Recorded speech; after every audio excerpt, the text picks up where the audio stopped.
میدونید اولین گناهی که خدا باهاش نافرمانی شد چی بود؟ سلام، خوش اومدید به گوهران. در اولین برنامه میخوایم بریم سراغ اولین گناهی که خدا باهاش نافرمانی شد که شاید اصلاح و تزکیه نفسم قدم آغازینش ترک همین گناه باشه.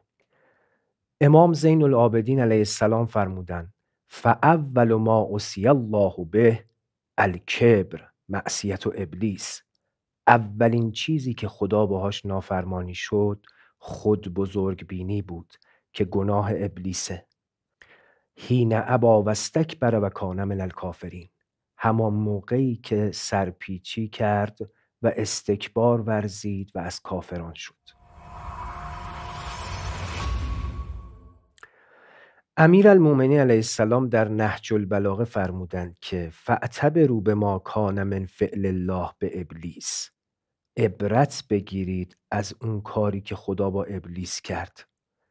اذا احبط عمله الطویل و جهده الجهید و کان قد عبد الله 6000 سنه.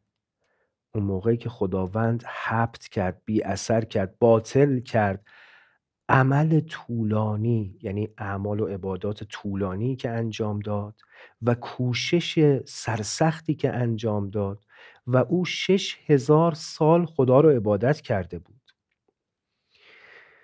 سالهایی که لا یدری امن سنین دنیا ام من سنین الاخره، کسی نمیدونه که این سالها از سالهای دنیا بود یا از سالهای آخرتی. همه اینها رو خدا باطل کرد. به خاطر چی؟ ان کبر ساعت واحدت، به خاطر یک لحظه ای که تکبر ورزید و خودش رو بزرگ دید. فمن ذا بعد ابلیس یسلم علی الله به مثل معصیته. کیه که بعد از اینکه ابلیس این کارو کرد همون گناه ابلیس رو انجام بده و از عذاب خدا ایمن باشه؟ کبر، خود بزرگ بینی، خود رو از دیگران بزرگ دونستن خیلی خطرناکه. حضرت امیرالمومنین علیه السلام فرمودن احذر الکبر، برحذر باش از کبر، فانه رأس الطغیان، او سر و ریشه و اصل طغیانه و معصیت الرحمن و نافرمانی خدای رحمانه. وقتی امیرالمومنین علیه السلام تشبیه میکنن باید به وجه شبهش دقت کنی. چرا به سر تشبیه کردن؟ رأس و طغیان، او سر طغیانه، رأس طغیانه. اگر سر نباشه دیگه بدنی هم نخواهد بود، بدن جان نخواهد داشت و سره که کنترل میکنه اعضای بدن رو. وقتی تشبیه میشه کبر به رأس طغیان، یعنی اون از حد گذروندن گناهان و طاغی شدن سببش کبره.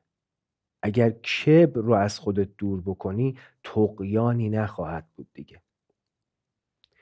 البته که استثنایی هم داره. گفتن با انسان متکبر تکبر ورزیدن خودش صدقه است، خودش عبادته، برای اینکه او تشویق نشه به تکبر. با او مثل خودش برخورد میکنیم، نه به خاطر اینکه در قلبمون تکبری داریم، به خاطر اینکه او دیگه این عمل رو تکرار نکنه و بهش عادت نکنه. خداوند این رأس طغیان رو، یعنی کبر رو، از ما دور کنه. یا علی مدد.